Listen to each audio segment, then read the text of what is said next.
Pilipinas, una sa ating mga balita.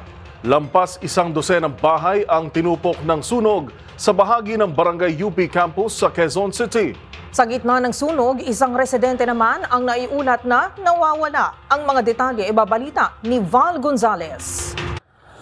Aabot sa 15 bahay ang tinupok ng apoy sa sunog na sumiklab sa pagitan ng Barangay UP Campus at Old Balara, Quezon City.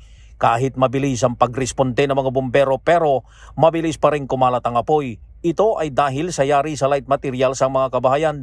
Dalawang barangay ang sakop ng sunog dahil boundary ito ng Barangay Old Balara at UP Campus. Ayon kay Barangay UP Campus Chairman Lawrence Mapala, dalawa sa mga bahay ay sakop ng kanilang lugar at mahigit 10 naman sa katabing barangay. Sa report na natanggap ng BFP, isang residente ang naiulat na nawawala at hindi pa nakikita hanggang kaninang dakong alas 11:30. Halos 2 oras ang inabot bago naapulang apoy dakong alas 10:49 ng umaga. Inaalam pa ng Bureau of Fire Protection ang sanhi ng sunog na umabot sa ikalawang alarma. Ako si Val Gonzalez, DZRH, una sa Pilipinas, una sa Pilipino.